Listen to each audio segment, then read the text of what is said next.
c'est évident.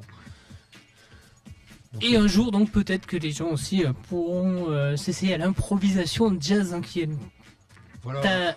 on va dire ton essence première. Hein. Voilà, moi, c'est réellement ce qui t'anime en tant que musicien, hein, c'est l'improvisation jazz. Hein. voilà, moi en fait je fais que de l'impro, enfin pour tout ce qui est pour moi vraiment mon évolution, je dirais artistique. Je vois pas l'intérêt moi de faire autre chose que de l'impro, parce que c'est vraiment la liberté totale. On crée l'instrumentation, l'harmonisation, on crée tout comme ça spontanément. Le phrasé, et en fait c'est véritablement le langage de l'émotion, c'est le langage poétique le plus pur. Et en plus là, le free jazz comme on peut le faire aujourd'hui avec tous les sons qu'on a aujourd'hui, dont on dispose aujourd'hui. Donc là on écoutera là après le morceau là qui s'appelle Parce que t'as aussi fait des albums. Hein, ouais. Oui voilà, on a plusieurs albums qui ont été largement vendus aux États-Unis. D'ailleurs on passe dans une chaîne de nightclub aux États-Unis là. Et pareil, contact grâce à Internet aussi. Hein. Voilà, et il paraît qu'ils sont très très fous de cette musique-là. Ils dansent dessus. Enfin, on m'envoie souvent des emails pour me dire qu'ils adorent ça, donc tant mieux, c'est bien.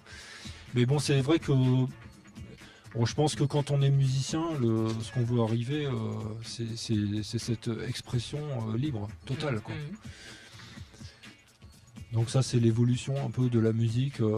Donc là ce qu'on entend là à Belle Desnefous, même sur des partitions un petit peu plus élaborées, forcément après on développe des rythmes, des couleurs, des tensions, des significations aussi. C'est une vision sur le monde qu'on peut avoir qui est innovante.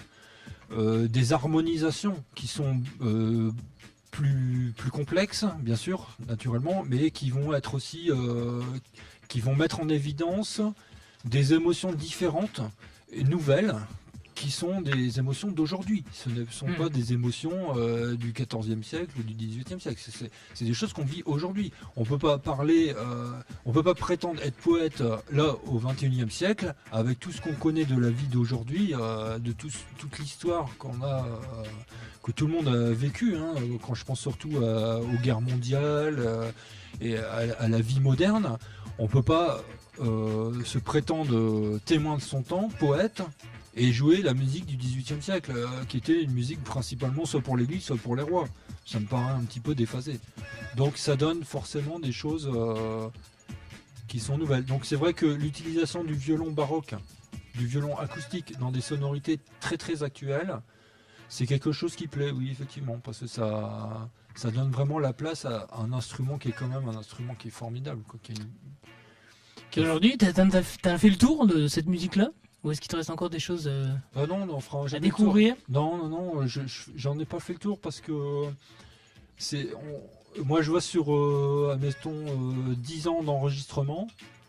Donc quand je vois les disques que j'ai fait il y a 10 ans et ce que je fais maintenant, en fait il y a une évolution tout le temps dans le son, dans la façon de phraser. En fait c'est véritablement une expression poétique. Donc c'est toujours l'instant présent qui va créer le morceau. Un peu comme un peintre impressionniste, hein, il va faire sa peinture là avec la lumière et l'ambiance qu'il y a là autour de lui, mais dès le lendemain, ça y est, c'est fini, la lumière elle a changé, donc il fallait qu'il se dépêche à faire sa peinture. Et c'est ça qui fait que Claude Monet, par exemple, il va peindre plusieurs fois la cathédrale de Reims ou Notre-Dame. Et les peintures, ça sera toujours la même cathédrale, mais les lumières, les couleurs seront différentes parce que tout change. Il suffit d'une journée pour que ça change. Donc on peut jamais en avoir fait le tour. Et la poésie, c'est ça, c'est l'instant présent. On est témoin de son temps, c'est un langage d'émotion. Et on va donc écrire avec de l'émotion, à travers des instruments, à travers des sons. Et c'est une espèce de témoignage, de photographie qui sera là pour, admettons, aujourd'hui, à telle heure. Et ça, si on le réécoute dans 5 ans, on va dire oui, c'était il y a 5 ans, c'était pas aujourd'hui. Et aujourd'hui, 5 ans plus tard, ça donne encore autre chose. Donc en faire le tour, non, je pense qu'on peut pas en faire le tour. Donc voilà, tu construis demain alors, hein, pour l'instant. C'est clair. Dernier mot, alors je sais pas, qu'est-ce que on peut rappeler donc des cours à Oloron, ce livre à défendre, ce projet, et peut-être alors quelques prestations aussi sur des scènes en Béarn, Pyrénées-Atlantiques, non, pas pas, encore, non, quand non, même. pas là. Non, surtout que là, ça va être la rentrée. Donc la rentrée, c'est beaucoup les cours. C'est beaucoup les cours de musique. Donc c'est les festivals, tout ça, c'est passé. C'est surtout les vacances, quoi. Peut-être un peu en hiver, mais pas là pour l'instant, non. Et disons que moi, ce que je veux bien rappeler, c'est pas toujours évident de mémoriser. Donc sur YouTube, Lades Nefous ou Abel Lades Nefous. Donc ça c'est ou le site, la chaîne Abel Nefous pour avoir les morceaux, pour pouvoir les écouter. Et ensuite sur Freescore, Freescores, sur Freescore. Donc quand vous êtes dans Freescore, vous faites recherche par artiste, vous tapez Lades Nefous, et là vous aurez plein de partitions que vous pouvez télécharger gratuitement. Et après, vous avez l'exemple en vidéo, etc. Et je suis toujours ouvert à des questions. Si vous avez des doutes sur quelque chose, envoyez un email. J'essaie de répondre le plus possible aux emails, mais bon, c'est pas toujours évident. J'ai 200 emails par jour. Donc, Ça commence à faire. Ouais. Merci Lades, et puis je pense qu'on se retrouvera assez rapidement sur cette antenne. je remercie tout le monde d'avoir Voilà. écouté. Ouais. Et puis on remercie donc Adèle également. On pourra retrouver quelques brides de cet après-midi sur ton Tout à fait. Là, site aussi. là l'émission est filmée, donc on mettra des parties de cet après-midi sur YouTube. Donc on essaiera de mettre ça assez rapidement. Donc il suffira de taper dans Abel et Lades Nefous interview Radio Laurent, on mettra la date et ça sera très facile à retrouver. Donc si vous avez envie de réécouter. Ouais, nous terminons avec ce projet Free Jazz, l'histoire du morceau que l'on va écouter. Donc c'est noyau instable, alors forcément ça fait référence à Fukushima. Et le césium 137. Et voilà. Donc c'est d'actualité. Donc ça c'est quoi? C'est les retombées du césium?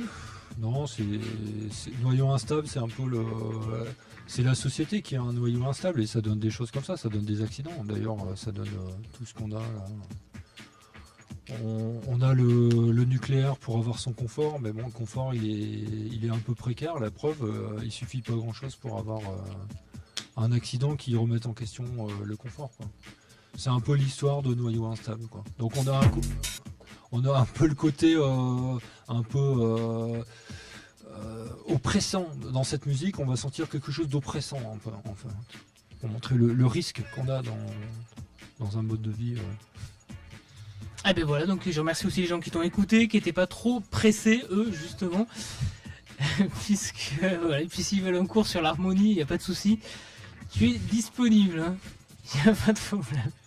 Voilà, merci Lades, et merci Abel et Lades Nefous, hein, qui étaient avec nous sur Radio Oloron. Voilà, 16h15, on termine avec ce noyau plutôt instable, hein. Effectivement, improvisation free jazz de Lades Nefous.